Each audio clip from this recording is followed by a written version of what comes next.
Universidad Católica de Chile Televisión presenta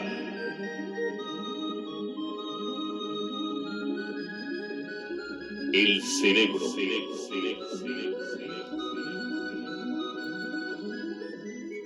Muy buenas noches.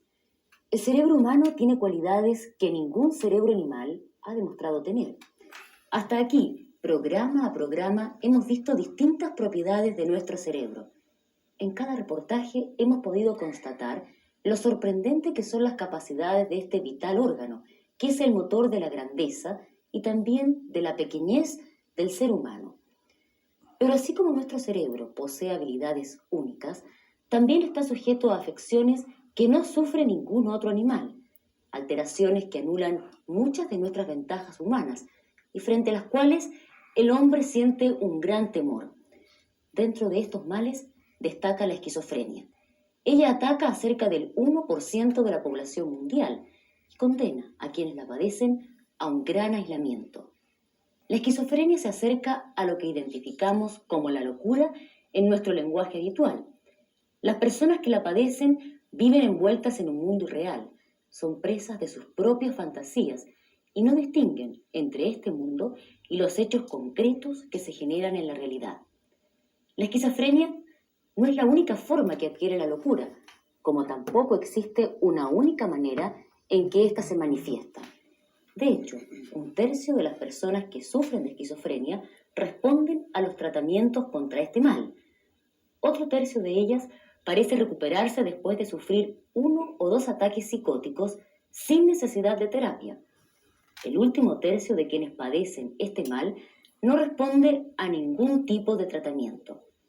En este último grupo de pacientes se centra el reportaje de hoy.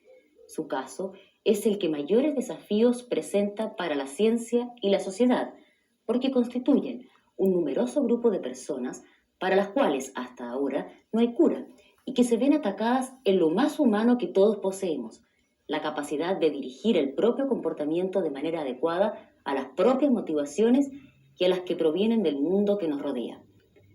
Para los científicos, descubrir los orígenes de la esquizofrenia sería abrir una ventana para penetrar al misterioso mundo de la mente humana.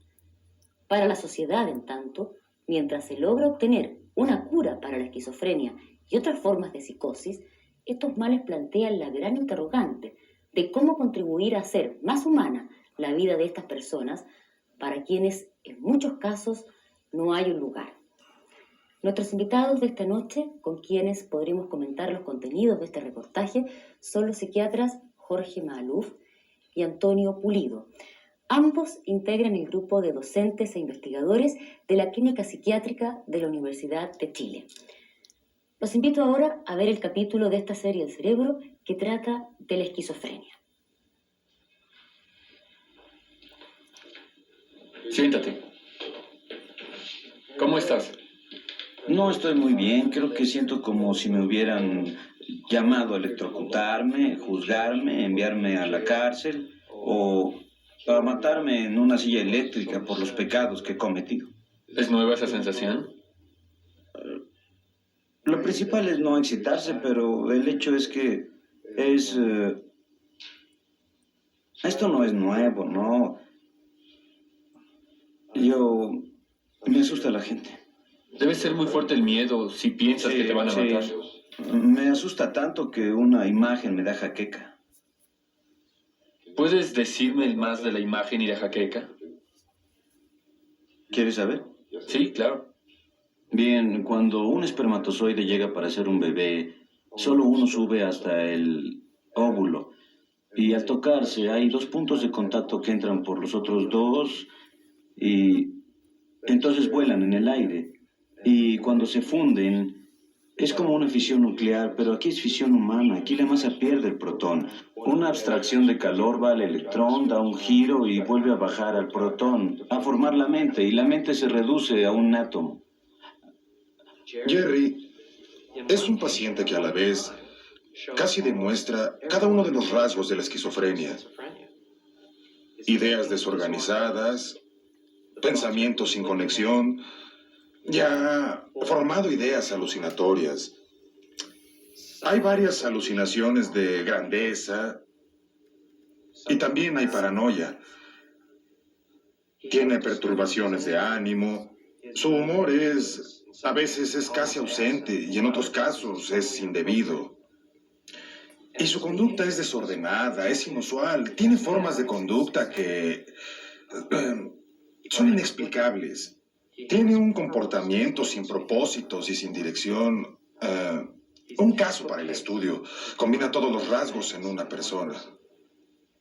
En este momento, ¿qué quieres que hagamos por ti? Quisiera abandonar los cigarrillos, dejar las drogas, quedar limpio para irme a casa, trabajar de panadero y estudiar medicina. Si pudiera elegir una o dos cosas en las que quisiera ayuda, ¿cuáles serían? ¿Qué ayudarme? Perdóneme, no me... ¿En qué quisiera ayuda? Hay algo. Esquizofrenia. Esquizofrenia. ¿Eso qué significa? Hay muchos usos para esa palabra. La esquizofrenia es cuando se oyen voces dentro de la cabeza, ¿entiende? En la cabeza. Pero soy psicosomática. Hago pantomima con personas. Psicosomático. Eso significa. Ajá. Oír voces en la cabeza, es lo que te pasa. Sí. Ajá. Las voces que Jerry oye tienden a ser voces críticas. Son voces masculinas que tienden a acusarlo de viejos crímenes. Uno de los problemas que tiene el paciente de esquizofrenia es que lo abruman sus impulsos agresivos y sexuales. Las voces de Jerry a veces pueden decir, tú violaste a esa mujer. En un caso en que tal vez solo vio a una mujer en la calle, las voces lo acusan de haberla atacado. Una de las cosas que más me preocupa de Jerry y de muchos pacientes es que a veces las voces les dicen que hagan cosas. En el corto tiempo que lleva en el programa, las voces a veces le han dicho que debe marcharse, porque aquí le haremos daño. Así que obviamente dicen cosas que lo hacen sufrir y lo asustan. La idea que yo tengo de la esquizofrenia es la de una enfermedad total que todo lo afecta. No es una peculiaridad de comportamiento, no es que la persona tenga cierta idiosincrasia o tenga un modo peculiar de hacer las cosas o pensar. La esquizofrenia es una enfermedad personal intrincada.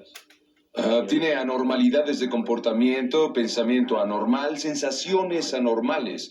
Hay anormalidad en los movimientos del individuo. Hay peculiaridades en lo que percibe la persona. Parece haber un menoscabo casi completo de las que consideramos funciones psicológicas más altas. Las más intrincadas, sofisticadas y complejas funciones psicológicas de la persona. Todo empieza con un adulto o un joven que está entrando en la edad adulta, saludable o con relativa salud, que empieza a entrar en una psicosis, se aleja de todas las personas, de los seres que ama. Está distante de todas esas personas y al mismo tiempo ese individuo, ese joven, siente un enorme dolor emocional, dolor psicológico. No puede interactuar con otros y tiene una afección que quizás dure muchos años. Para poder entender qué clase de pacientes tenemos aquí, debemos recordar que la esquizofrenia se compone de la regla de tercios, digamos.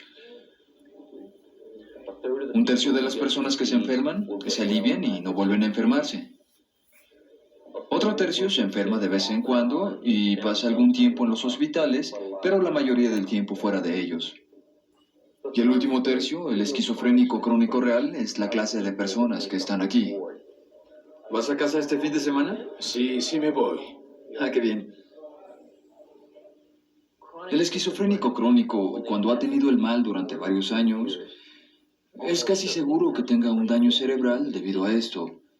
El mismo tipo de procesos físicos bioquímicos que causan este mal, le causan el daño al cerebro.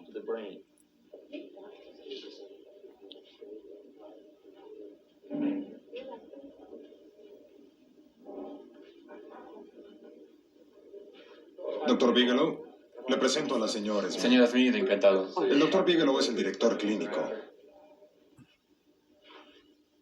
Tome asiento. Gracias.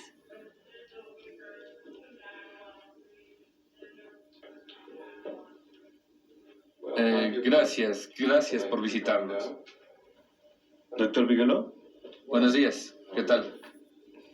tal vez acaben rompiéndome la cara por molestar a todos y seguirle el juego a mi dolor psicológico, pero existe. Ya lo sé, Jerry, por eso estás aquí, para ver si te ayudamos. Jerry, creo que lo principal ahora es saber si te quedas. Cuando hablamos con el doctor Bigelow el viernes, no estabas muy seguro y esa es la razón de la visita de tu madre. Me quedaré si mi madre se queda. Ya te dije antes que no puedo quedarme muchos días. ¿Qué quieres decir con eso? Podemos venir cada 6 semanas, quedarnos una semana. Mira, lo que estoy haciendo ahora, yo entiendo lo que hago. Ya te gané una y no te voy a soltar más. Este es un juego, sé que te enfurece. Muy dentro de sí, él sabe que es la última oportunidad que tiene de mejorar algo y ser capaz de controlar todo lo que quiere o trata de hacer. Sí, tal vez. Sabe yo que si dije eso, rechaza pero esta oportunidad, se acabó. te odio. Jerry, creo que estás ¿Sabe tan que confuso y tan atemorizado que tal vez podrías hacerte daño afuera de un hospital. ¿Ah, sí? ¿Usted cree que podría hacerme daño fuera de un hospital? ¿Por qué? ¿Por qué es eso? ¿Fue lo que dijiste? No, yo no tengo miedo, no tengo miedo. Por lo que dijiste, Creo que mi padre puede tratarme muy bien. yo entiendo que tu padre quiere y sabe que debes estar en un hospital ahora. No entiendo por qué no te quedas y participas sin problemas. Porque fui violado en kindergarten como 5 veces y... Pero eso fue hace muchos De acuerdo, años. déjame decirlo de otro modo. ¿Cuánto tiempo ha pasado desde que soñé que estaba en el cielo de los montañeses? ¿O cuánto tiempo ha pasado desde que la ciudad fue violada sin piedad? ¿O cuánto tiempo ha pasado desde el hombre que mató a Liberty Balance? Mi primera impresión de la familia fue la misma que me han dado otros casos, y es que son como un grupo a quienes les cayó un rayo. Un hijo desarrolla una terrible enfermedad, ha recibido mucho tratamiento y no ha mejorado mucho, y están abrumados por esto. La verdad, siento que su mente está actuando como un motor que nunca se detiene. Y yo creo que realmente así pasa, aun cuando duerme. Porque tiene esa actitud todo el día. Si llego a hablarle a él, se pone belicoso y luego tiene pesadillas cuando se va a dormir. Así que quizás su mente continúa en lo mismo cuando duerme. Creo que es un continuo, él lo llama infierno, esté dormido o despierto. Y no sé si deba decir infierno, pues no sé realmente qué es lo que siente. Sé que lo ha comentado y lo he pensado muchas veces. Él no tendría que morir para ir allá. Pero quizá luego tengo que decirme siempre que nada está tan mal que no pueda empeorar. Y creo eso real y totalmente. Si no lo usara para consolarme, estoy segura de que me habría derrumbado yo también.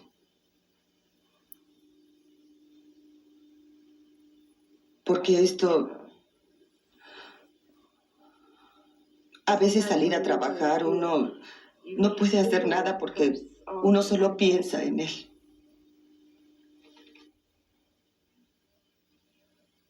Tener un hijo tan diferente es una tremenda carga para una familia. Y que un psiquiatra les diga que esta diferencia, esa terrible diferencia, bien puede deberse al modo en que el niño fue criado. O sea, una enfermedad de crianza hace aún peor la carga. Esto genera una culpa horrenda en padres amorosos. Para ellos ya es demasiado criar hijos, ya es bastante difícil. Criar un hijo difícil es aún peor. Y después la ratificación del exterior. Sí, este niño es esquizofrénico por lo que pasó en su familia. Es algo muy difícil de soportar y me temo que muy a menudo mis colegas han dicho eso porque es el marco de referencia bajo el que nos entrenaron. Toda la medicina, toda la psiquiatría es en esencia el estudio de fenomenología. Y luego uno busca pequeñas colas que atrapar para seguirlas y así dar con el animal adentro. Eso hacemos ahora, eso intentamos hacer con la esquizofrenia. Los últimos 25 o 30 años ha habido una creciente y fuerte evidencia de que hay un gran factor genético aquí, y no significa que todo padre que tiene o ha tenido esquizofrenia durante su vida va a producir un hijo esquizofrénico, pero la posibilidad es un poco mayor. También hay clara evidencia de que muchos individuos que vienen de un ambiente donde hay esquizofrenia jamás la desarrollan. Mi pensamiento es que con el tiempo reconoceremos lo que se llama substrato básico, el terreno en el que es probable que se dé el mal.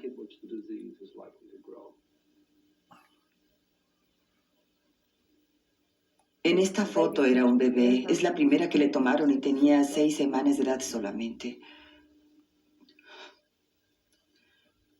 Adora los árboles de Navidad.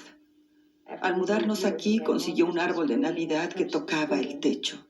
Le colgó $20 en bastones de dulce. Luego sintió que había subido mucho de peso, así que decidió iniciar una fuerte dieta.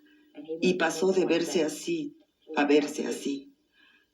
Para mí que no era saludable. Y luego, justo después, empezó a decaer.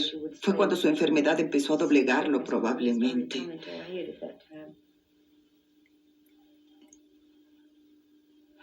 Esta foto la tomaron cuando entró al departamento de policía. Y pueden ver la enfermedad de Jerry. Puedo ver la enfermedad en el rostro de Jerry, en sus ojos. Puedo verla en esta foto. Es tan obvio como el negro y el blanco de la fotografía. ¿Por qué no la notaron? No pudieron notarla al examinarlo. No entiendo. No fue solamente pasar una entrevista que durara 15 minutos. Fue un asunto muy lento y minucioso, con más de una visita de más de un día. Quiero decir que si lo hubieran notado entonces y él no hubiera entrado al departamento de policía, quién sabe, tal vez no se hubiera puesto tan mal. Creo que es obvio que la tensión en el ambiente es un factor de cuán severa puede ser la expresión de la enfermedad en un paciente. De si debe permanecer en un hospital, de si debe regresar al hospital cada 15 días, porque el ambiente fuera del hospital es abrumador. El estrés tal vez define qué tanto puede soportar a alguien antes de que empiece a ser atendido por un psiquiatra. Si tiene una familia que le ayuda a arreglárselas, aunque sin la familia nunca pueda, pasará un periodo más largo antes de que se diagnostique la esquizofrenia. Así que el ambiente es un factor muy importante para lograr la supervivencia de la familia y del paciente que padece esta afección. Pero creo que no hay una evidencia científica de que sea un factor en la causa inmediata del mal. En los últimos 10 años nos hemos ocupado sobre todo del hipocampo, que es una parte de los hemisferios cerebrales en lo profundo de la corteza, que claro está, queda afuera.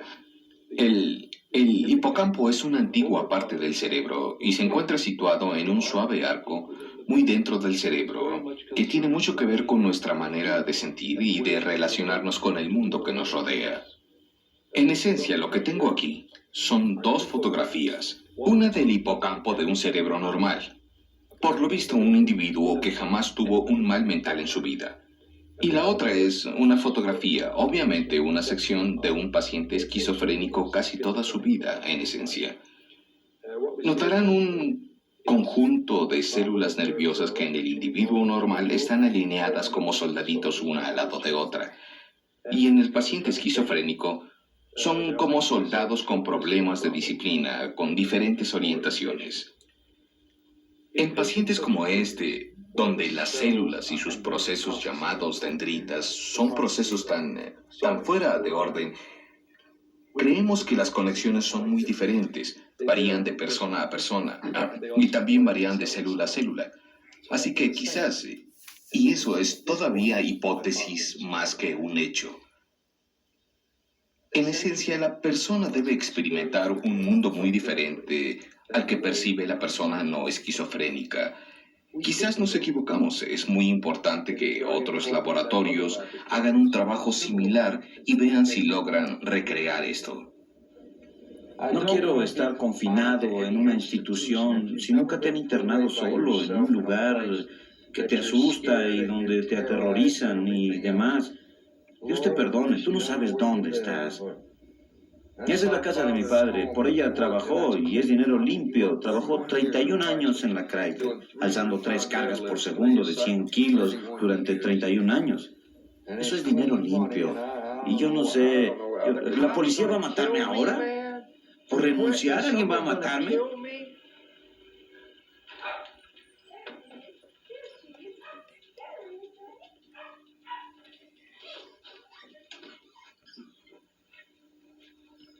Me sentaré a fumar. Claro.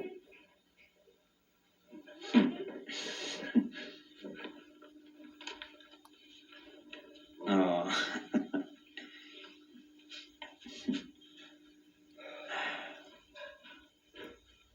¿Cómo estás,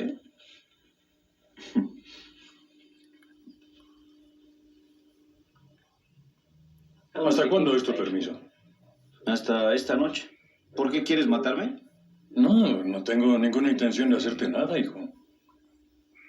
Yo aún tengo esta agresividad masculina y no sé si vas a matarme y no me inquieta. Ya estoy harto. ¿Qué te hace creer que quiero matarte? Porque nos disparaban 20 veces por noche y nunca vi de dónde venía eso y luego averigüé que todos le disparaban, a todos. Había mucho estrés en esa ciudad. ¿Cuál ciudad? En Detroit. En cuanto a detener el crimen, si quieres acabar el crimen, ve a hablar con John Nichols, pues él sabe lo que hace. Papá, ¿sabes cómo te sientes? Yo me siento peor aún.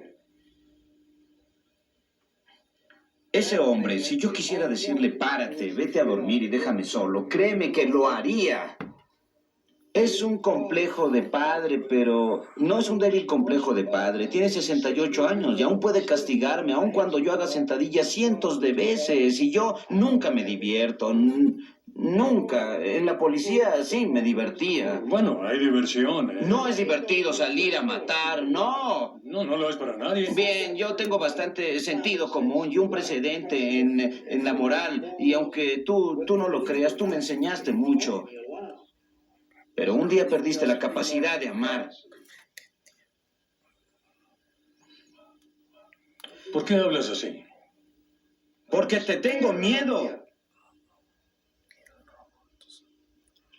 ¿A quién puedo acudir? ¿A dónde voy? ¿Pero qué te he hecho? Nada que hicieras a sabiendas. Excepto que yo sí sabía lo que hacía. El doctor Petrelli constantemente decía, Gerald, no hay nada que curarte a ti. Estás tan sano que no es lógico lo que haces. Y yo no me divierto. Jamás. Trabajaste 30 años en la Chrysler. Rayos, yo tengo 15 años de antigüedad ahí. ¿De qué estás hablando? No me divierto en lo absoluto.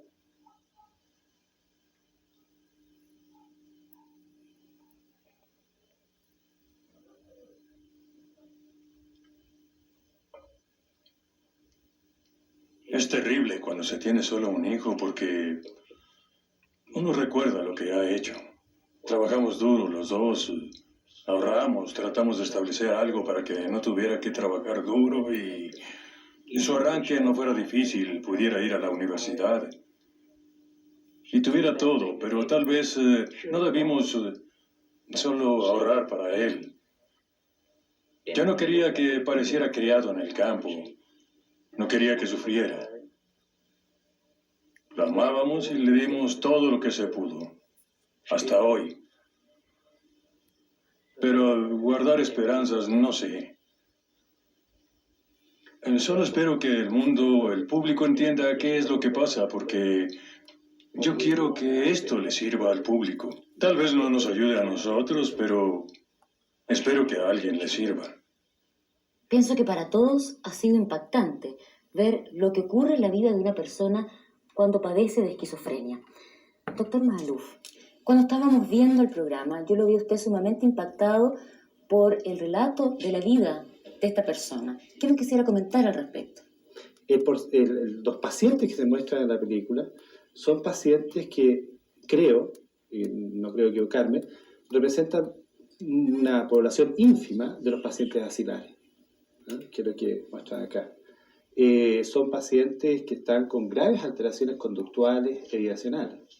La verdad es que creo que el programa, digamos, la película que estamos mostrando acá, pretende mostrar lo más ejemplar, el paradigma de lo que puede ser la locura o la psicosis esquizofrénica y hasta dónde esta puede llegar, pero en el extremo.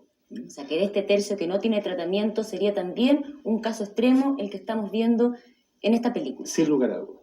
Yo creo que eso es tal cual.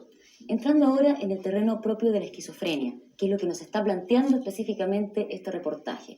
Yo quisiera que usted, doctor Pulido, nos dijera qué es lo que se sabe en la actualidad en relación a cuáles serían los componentes biológicos que se dan para que una persona contraiga la esquizofrenia. En realidad, como mecanismo para contraer la esquizofrenia, más que nada se han planteado dos grandes líneas de trabajo. Desde la década del 50, son los aportes de la bioquímica. Y ellos mostraron, ¿no es cierto?, que habían sustancias capaces de inducir cuadros esquizofrénicos en personas normales. O por otro lado, exacerbar o agravar los síntomas en una persona que ya padecía de esquizofrenia. Me refiero a la anfetamina. Ahora, paralelamente, o digamos, también en esa misma época, un par de psiquiatras franceses, de Ley Denker, sintetizaron una molécula que se llamaba clorpromacina y que tenía acción antipsicótica. Ahora, resumiendo, estas dos sustancias actuaban sobre una sustancia, a su vez, que es propia del cerebro y que se llama dopamina. La dopamina tiene la propiedad de transmitir información de una célula nerviosa a otra. Entonces, la primera gran línea son las alteraciones de la dopamina a nivel del cerebro. Ahora, lo segundo es que a nivel del cerebro de las personas que padecen esquizofrenia, sobre todo por largos años, se producen ya algunas alteraciones gruesas, macroscópicas, que son constatables en una tomografía computarizada de cerebro. El escáner. El escáner. Entonces es posible ver asimetría interhemisférica, por un lado. Por otro lado hay dilatación ventricular, incluso puede haber atrofia frontal. Ahora, juntando estas dos cosas, se ve que habría un sustrato orgánico sobre el cual se asienta un proceso, ¿no es cierto?, cuyas características es eminentemente psicológico y conductual. Pero es imposible que se dé la esquizofrenia sin una alteración en el propio cerebro. Ahora, en general esto siempre se encuentra, ¿ya? En mayor o menor grado, pero no explica todo lo que es la esquizofrenia. Dentro de la película, una de las partes en que se ve y se nota la angustia de la madre del joven que tiene esta esquizofrenia sin tratamiento hasta el momento actual. Ella indica el problema que ve de que no se le haya determinado o no se le haya podido detectar con anterioridad este mal. ¿Cuáles serían las maneras de detectar precozmente una posible esquizofrenia? ¿Y qué repercusiones tiene ello en el tratamiento posterior que tengan las personas?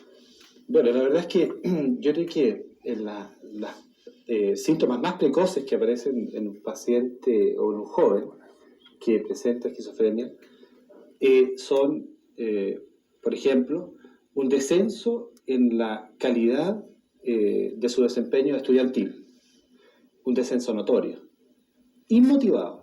Es muy importante la falta de motivación. El chiquillo, digamos, deja de rendir bien a pesar incluso de hacer esfuerzo para rendir bien. ¿Y a pesar de tener un buen nivel intelectual? Evidentemente. Es básico eso. O sea, si es que hay un problema de mal nivel intelectual, la verdad es que ahí estaría la causa y se acaba el problema.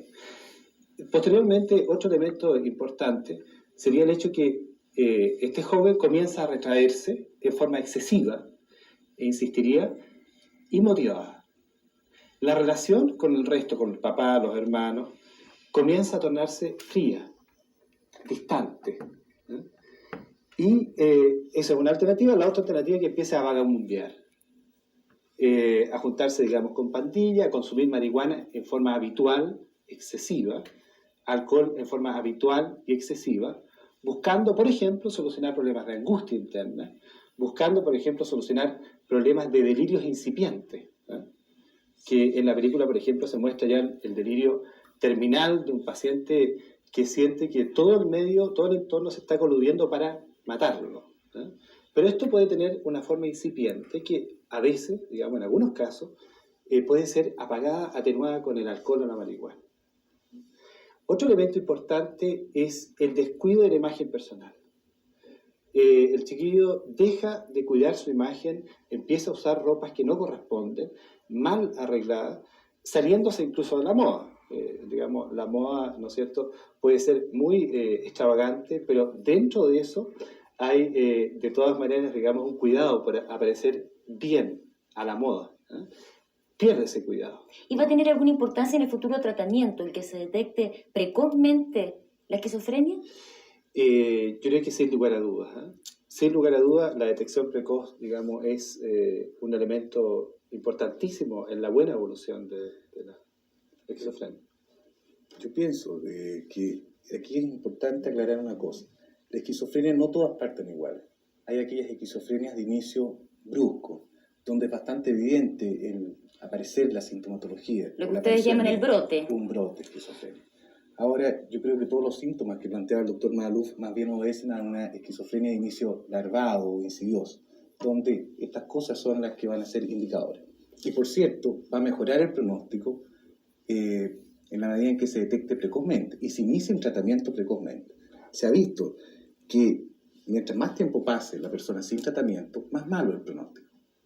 Porque además eso se van creando otras variables agregadas. Si la persona se va haciendo adicta al alcohol o a la marihuana, ¿no es cierto? Ya no solamente va a haber que tratar a una persona que padece esquizofrenia, sino que además eso tiene una polifármacodependencia, ¿no? Incluso a medicamentos. El uso inmoderado de ansiolítico es frecuente en los adolescentes y es secundario muchas veces a esquizofrenia. Muchas gracias, doctor. Vamos a seguir conversando sobre este y otros aspectos de la esquizofrenia y otras formas de locura. Pero en este minuto vamos a ir a un corte comercial. Los invito ahora a continuar viendo el reportaje de hoy que trata de la locura y específicamente de la esquizofrenia. Luego volveremos nuevamente a conversar con nuestros invitados. Apenas se inicia este viaje para intentar entender la esquizofrenia y les mencionaré un ejemplo de un aspecto de esto que es prometedor y muy intrigante. ¿Será genética? Eso aún no se puede contestar. Seymour Kitty y otros han visto que ciertas formas de esquizofrenia tienen un factor genético, pero no está claro aún qué es y qué tan fuerte es. En muchas familias la esquizofrenia aparece y luego desaparece, pero hay familias con una clara historia del mal durante generaciones.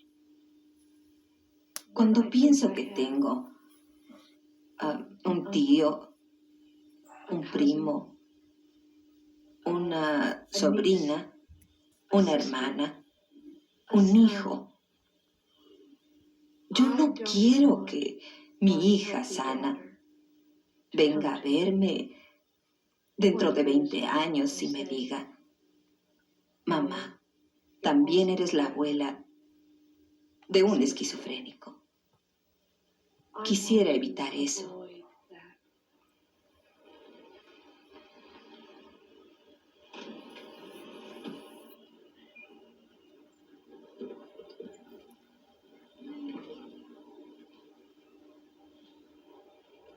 Hola.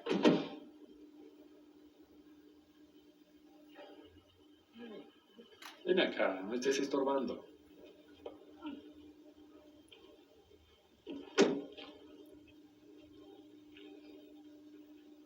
Hola, ¿cómo estás? Bonito. ¿Qué criticas? ¿Acaso crees? ¿Acaso tengo el monopolio de la industria de la Coca-Cola? Así que ese es el problema, ¿no es así? De eso te lamentas, ¿no? Bien. Tengo kriptonita en mí. ¿Sabes qué es eso, kriptonita? Y... así que tengo kriptonita en mí y tomo café con soda. Y nadie más sabe qué comer. ¿Han comido huevos crudos? Sí, huevos crudos. Cuando me embaracé, no creí que las niñas se embarazaran. Es cierto. Pero comí huevos crudos ¿Los han comido? ¿Pero qué comen y beben? ¿Cuál es el problema? ¿Saben cómo cuidar su salud? ¿Es eso lo que lamentan? ¿No? De acuerdo.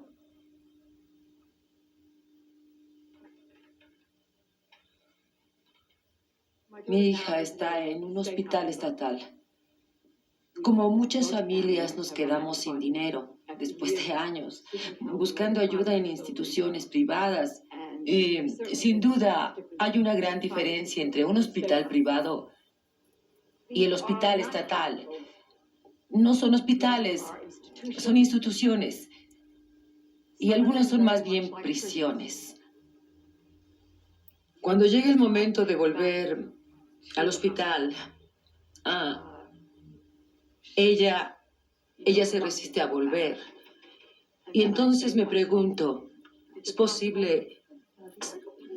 Quiero comprar pernos. ¿Sería posible que se quedara conmigo? ¿Por qué no? Quiero ir de compras. ¿Cuándo? A comprar pernox. ¿Y cuándo? Quiero ir a comprar pernox. Quiero ir a comprar. ¿Qué clase? ¿Qué quieres comprar? Comprar pernox. ¿Qué es eso? ¿Cómo que qué es eso? Hola, perro. Oh, Heather, ¿es un jabón? ¿Ah? Pernox es un jabón. ¿Quieres comprar jabón? Sí. ¿Es un tipo de jabón especial? Ajá. Parar en el camino. ¿Quieres que lo compre cuando volvamos? No vamos a volver.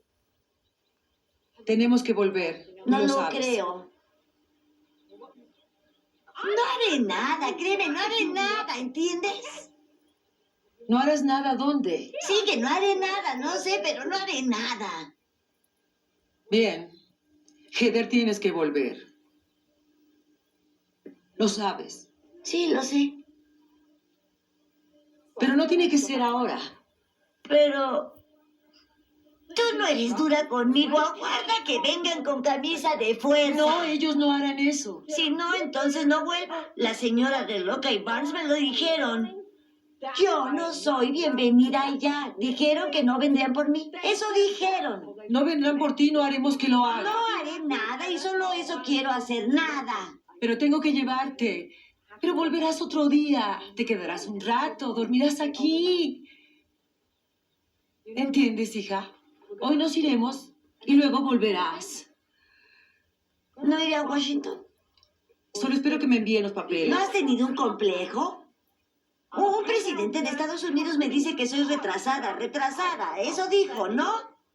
No, no soy retrasada, no. Soy una idiota. No eres nada de eso. No eres nada No, de si eso. soy mandona, ordenadora, dictadora. No eres retrasada. ¿Tú compraré pernox al salir? ¿Usted volverá a Manhattan hoy? ¿Dónde viven? ¿En Manhattan? Cerca del Parque Central. ¿Parque Central? ¿Cerca de San Moritz? Sí.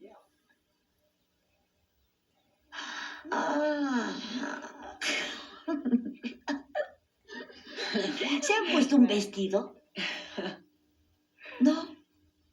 Katy Bell fue un padre femenino para mí. Y esto significa que son hombres vestidos.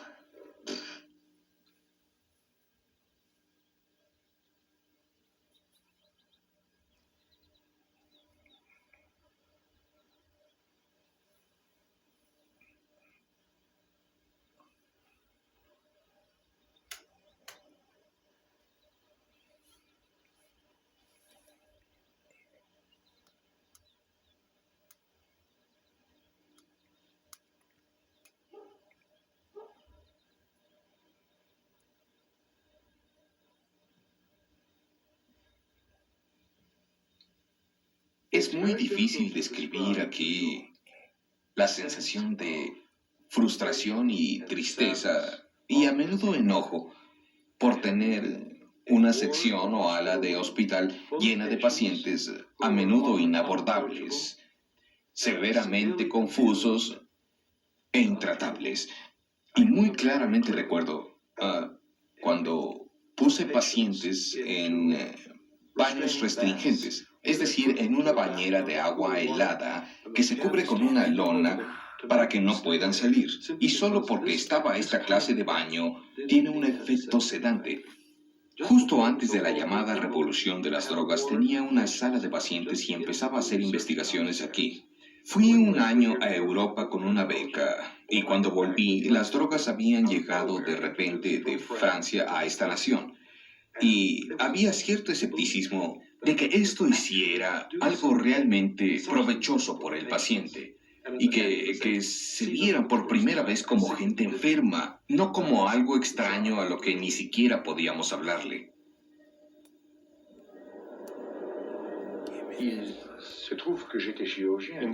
En aquellos días yo era cirujano. Lo que me interesaba era proteger a mi paciente en el shock postoperatorio. Antes de realizar la operación, el paciente no está muy calmado. Está muy consciente del riesgo que corre.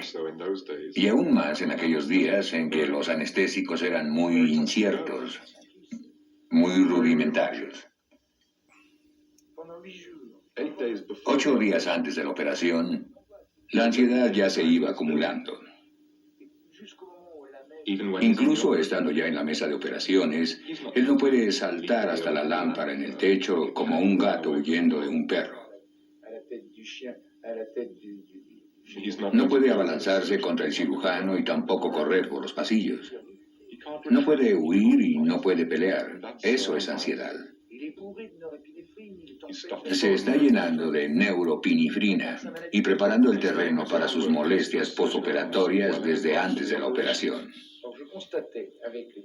Con estas nuevas drogas, las fenoticinas, yo lograba una profunda relajación psíquica y física, una indiferencia real hacia el ambiente y hacia la operación, y me pareció que estas drogas debían tener aplicación en la psiquiatría.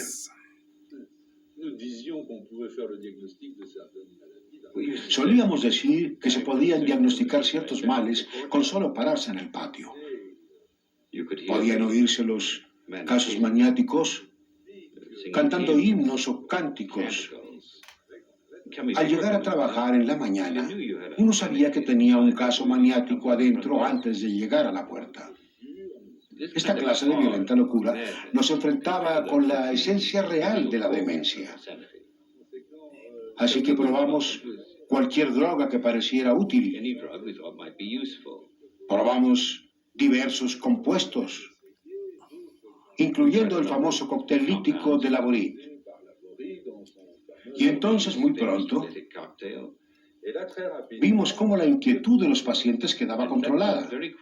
Notamos que se calmaban más y más y que podían volver a dormir.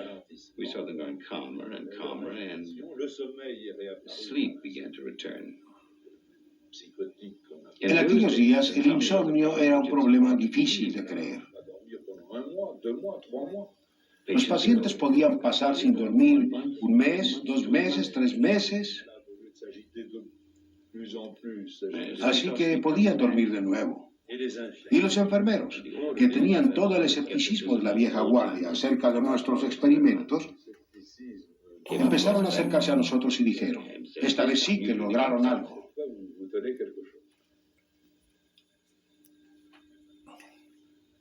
¿Has sentido algún desaliento? No. ¿No? No parece muy animado hoy.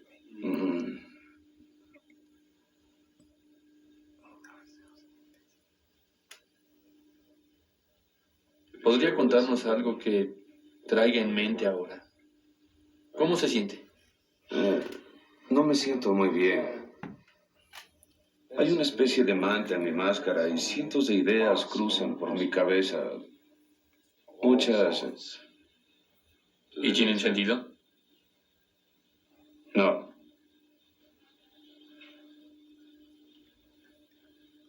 ¿Hay algo que quisiera decirnos o preguntarnos? No.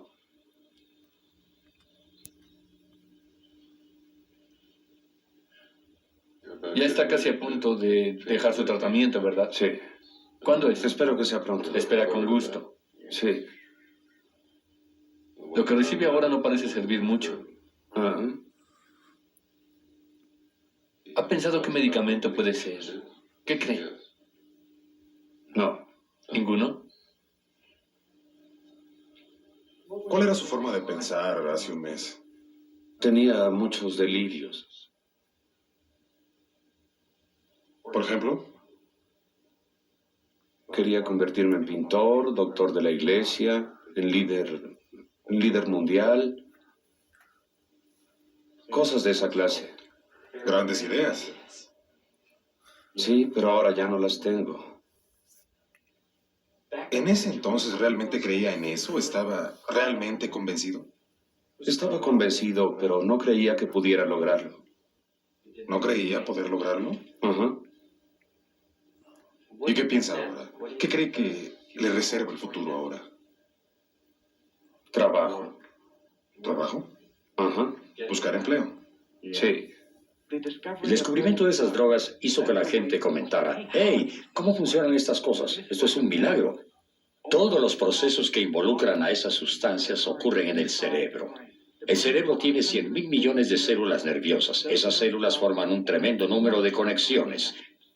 De una manera muy simple, imaginen mi brazo como célula nerviosa y por él viene un impulso eléctrico, viene bajando por él, así, y luego pasa a otra célula nerviosa. Hay un pequeño espacio, la sinapsis, y ahí cruza.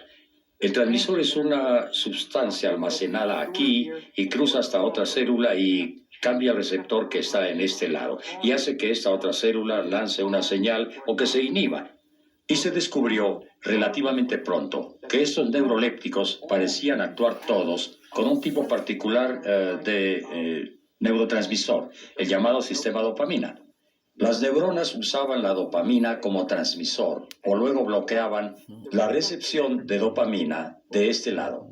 Eso dio lugar a una teoría de la esquizofrenia que la veía como un relativo exceso de dopamina. No sabemos si es un exceso o solo que de algún modo hay un balance que estamos restableciendo al bloquear el efecto de la dopamina. La conducta tiene su base en la biología. De eso no hay duda. Y no tengo duda tampoco de que las circunstancias y el ambiente cambian la biología de las personas. En el caso de Jerry, él pasó por muy traumatizantes circunstancias. El punto aquí es que si uno ignora un lado u otro, está olvidando una parte del cuadro. Yo estaba hablando con Steve acerca de... soy un hombre sensible. Y yo capto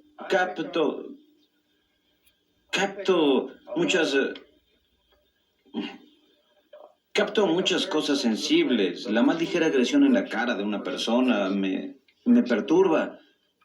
Estoy afuera ahora y me siento mejor. Me da miedo que me maten. No digas Temo eso. que me va a matar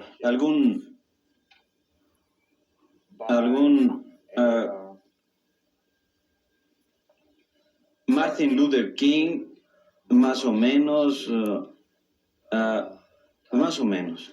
Sabemos que la bioquímica afecta el desarrollo de la mente, pero también hemos visto sorprendentemente que las emociones y situaciones del comportamiento pueden cambiar la bioquímica del cerebro.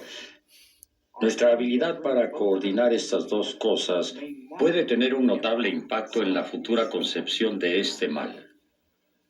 Está tomando un medicamento nuevo, ¿verdad? Sí, y me ha servido mucho. Ah, excelente.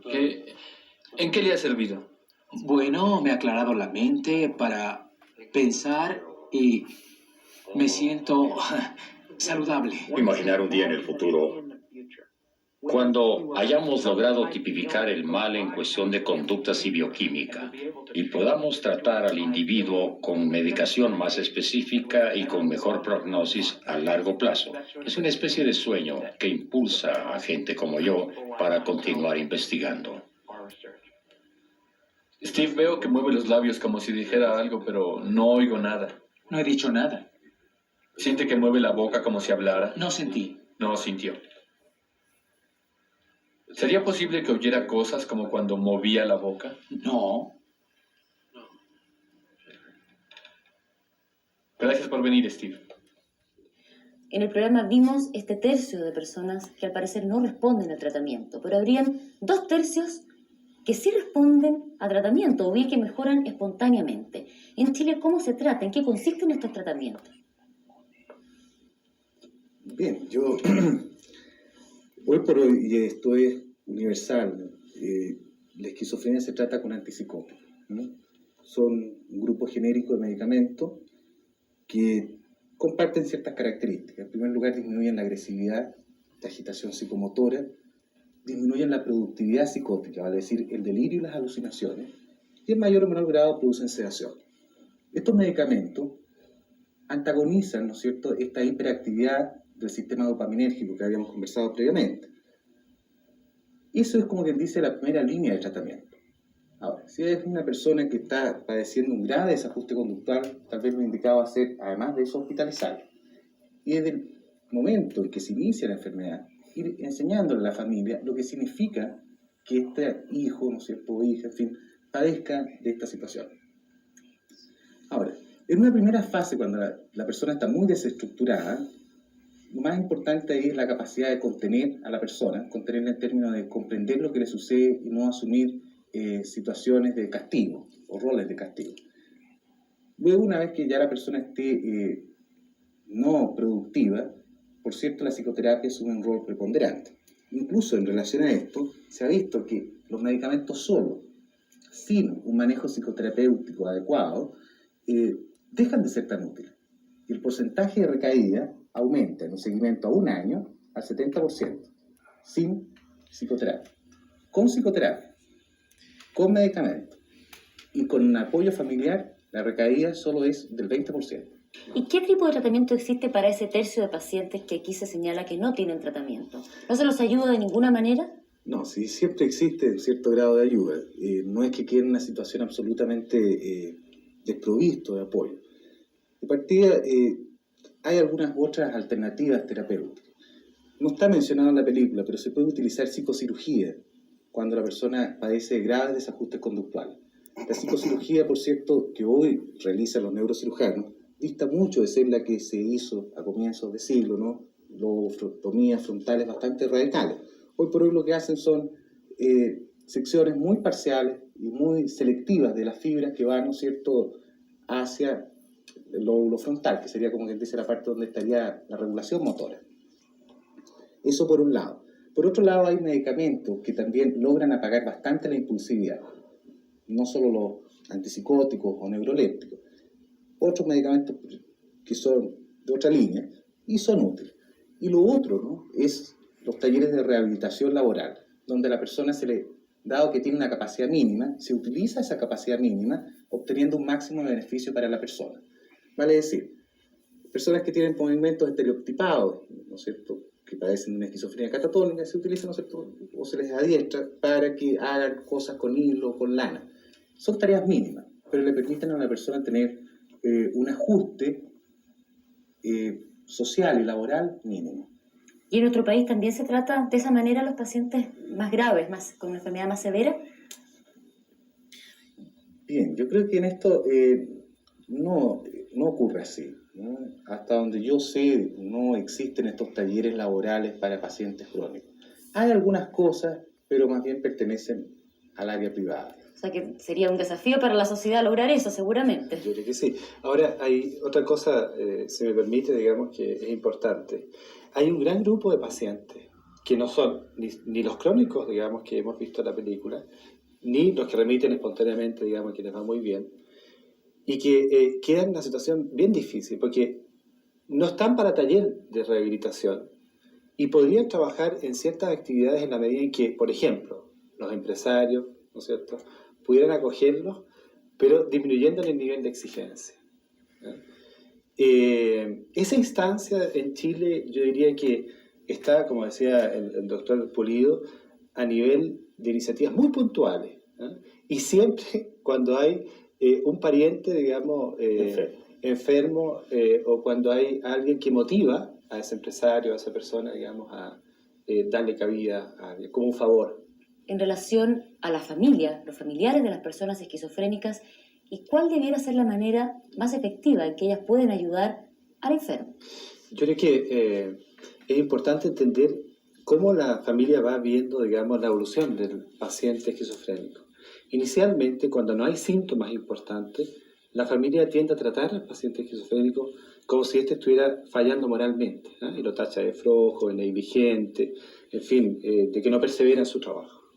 Posteriormente, cuando empiezan a aparecer algunos síntomas delirantes, la familia tiende a extrañarse por lo que está pasando, se sobresalta, aparece angustia y culpa intensa. Lo llevan al médico. Una vez que lo llevan al médico, descansan bastante y aparece la esperanza de la mejoría. El problema está en que ahí la familia, sin quererlo, genera la expectativa, ¿no es cierto?, de la mejoría total. Total.